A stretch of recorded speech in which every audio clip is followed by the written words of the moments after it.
Welcome to the TED 1 and 2 recap. Little John Bennett didn't always fit in with all the kids. On Christmas Day, he got what he was wishing for, a bear. He named it Teddy, and on that fateful night, he wished that Ted could be alive so he could really talk. In the waking of the next day, John was belated that Teddy could now talk. His parents, on the other hand, weren't as accepting, but he grew on them. News of him spread across the nation, and he had become a celebrity. Years have passed now. Ted's life was now a normal occurrence. They have gotten older and more vulgar.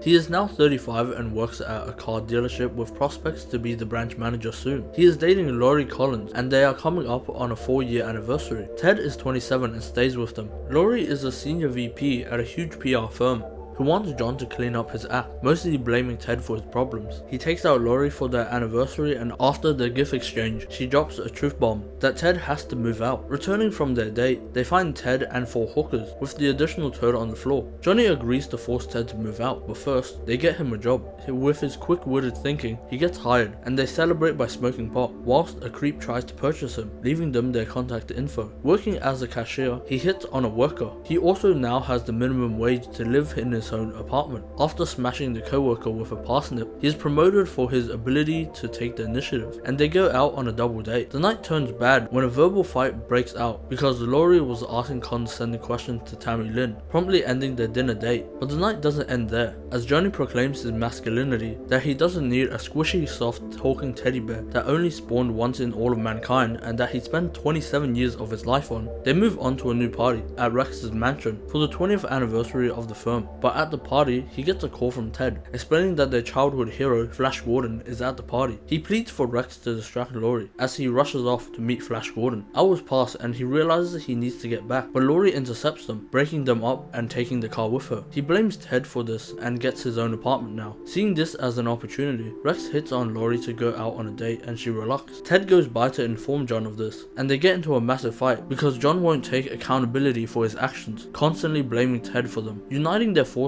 to try and get Laurie back, they head to the Hatch Shell, where Laurie and Rex's date is happening, meeting the singer Norah Jones backstage. Ted and her met years back, and she allows John to sing the Octopussy theme song for Laurie. It is so bad that security has to escort him off the stage. Teddy meets up with Laurie to apologize and to construct a deal. If she takes John back, Ted will leave their lives forever. So she heads down the corner to converse with John, but just as Teddy opens the door, the creeps Donnie and Robot kidnap him, letting Robot have playtime with him. Meanwhile, Johnny apologizes for everything and leaves, getting picked up by Laurie as she needs to explain her side of everything. They are interrupted by a call from Teddy, saying he is in danger. They abruptly stop everything and follow the instructions to the creep's house, chasing them in cars. Teddy breaks the glass with a metal pipe, cutting himself when he jumps out. They get out of the cars and run into a warehouse, where John knocks Robert out. For the moment, Donnie chases Ted down, climbing after him on a metal cell tower. He slowly pulls him, causing his cut to stretch deeper and deeper until he rips into two and falls onto the ground. Donnie gets arrested for kidnapping a teddy bear. They quickly pick up the pieces of Ted and rush him home, trying to sew him up as they go to bed broken. Laurie makes a wish. The next day, John is awoken to a new teddy bear. They get back together, and not so long after, they get married with Flash Gordon to officiate the wedding. They lived happily ever after. Rex fell into a deep depression and died of Lou Gehrig's disease. Donnie is later released because kidnapping plush toys isn't real. Several months have passed. Ted is now getting married to Tammy Lynn. It's been 6 months since John and Laurie divorced. A year flies by. Ted and Tammy are now having marital problems, on the verge of a divorce. He encourages John to get back in the game, but he blows off Allison, a bartender. He asks for advice from a co-worker named Joy. She tells him to have a baby and they'll be forced to stay together. So he proposes the idea and they agree to make one. They go by Flash Gordon to ask for sperm, but because of his drug use, his sperm count is low and unable to donate, so they smash his car window and run off. The next best option is to secretly jerk off Tom Brady in his sleep. They sneak in at night, but are caught and they quickly run off. As a last resort, John obliges and takes on the task. They are shown into the collection room and John swallows a lot of rejected sickle cell sperm. They are let off the hook because it is unwanted. The fertility doctor informs them that Tammy is infertile. With her aberrant drug use, her fallopian tube is horrifying to look at. They are forced to adopt, but the adoption center is problematic. The law views Ted as an object, not as a person, and with Tammy's prior drug convictions and use, a single mother struggling to make ends meet can't adopt. Another problem arises that because they requested adoption, the government could be looking into Ted. The labor union calls and Ted is now fired from his job. His bank accounts are closed because he doesn't have a citizenship. They contact a lawyer to fight for Ted's constitutional rights in court. They are assigned Samantha Leslie Jackson, or Sam L. Jackson for short. It is her first case and she is working a pro bono one. They smoke pot together and they study law, hours and hours of it. They bond with Sam and even have dinners over together. Ted hints at John asking her out, but they are more focused on the case right now. It is the day of Ted's court case. They realize their defense is Shep Wild, a defense attorney that has never lost a case in his entire career. They seem to be losing the jury when Shep uses Mr. Kidder, the supervisor for the teddy bear stuffing, proving that Teddy was manufactured as property with the button in his chest that plays audible sounds. The case makes rounds across the country, with news reports and even skits made by SNL. The final hearing is on the case. It clarifies that Ted is not to be considered a person without any constitutional rights. They want to appeal the case and Sam reaches out to Patrick Meighan, one of the best attorneys in the country, who agrees to meet with them the next day, working as a pro bono case. They drive down to New York to meet with him. They stop at a diner and throw some cookies into some cracks. In their tired state, they allow Ted to drive and he crashes into a wooden shed. They are forced to stick it out in the wild for the night. They make it through the night by smoking some genitalia shaped bong and finally making out, getting their car off the shed and making their way back into the city. They get an appointment with Mr. Meighan and are told that he will not be representing them because of their track record. Ted hasn't done anything to further the community. All he has done is throw parties and do drugs. Stuck on another rut, John makes his move to make out with Sam again, but Ted is annoyed. He wasted all their money and time to try and bone a lawyer. Now he will just be property. He lost everything and he runs off, making his way to Comic-Con, but Donnie intercepts him, making a move for him, and they end up in a chase. He gets away for a moment to call John for help. They get a deja vu and rush over to Comic-Con. Just as they capture Teddy, Donnie meets up with Hasbro's executive, Tom Jessup. They run into Guy and his pal, Johnny's friend from work, but they let him pass, strapping Ted to a table. They want to analyze his body to see what makes him real, and duplicate that for millions of toys. But John breaks in at just the right time, saving Ted and punching Donnie's wig off. Ted forgives them and accepts that they will be together, but in the last moments, Donnie cuts a rope and a starship is about to hit Ted, but Johnny kicks him out of the way, flying into a TV and it toppling over him. They arrest Donnie and wait for John to wake up in the hospital. The doctor informs them that there's nothing more they can do, only Johnny can save himself now. As he starts to flatline, they are forced to remove them out of the room so the doctors and nurses can try to resuscitate them. Waiting in the lobby, the doctor comes out to mention that Johnny never made it. They come by his hospital bed to say their last goodbyes. Ted apologetically thanks him for saving his life, questioning how he will go on without his best pal. But John wakes up and scares them. Ted agrees that it was a classy play, but Sam is irritated, admitting that it was the wrong move. They make up and get into a new relationship. Just as Meighan swings by, he saw the heroic save on television and wanted to come say his condolences, deciding to take on their case because of John's willingness to save Ted. Several more months pass, and Mr. Meighan represents them, filing a case for Ted to have civil rights. Through his ability to exhibit personhood of emotion and action, the court grants him the rights. Reporters crowd the hall as they exit. Ted and Tammy are officially getting married now, and they are able to adopt, naming him Apollo Creed Clubberlang, giving him his very own teddy bear. This is where the series ends. For another adventurous story, watch this.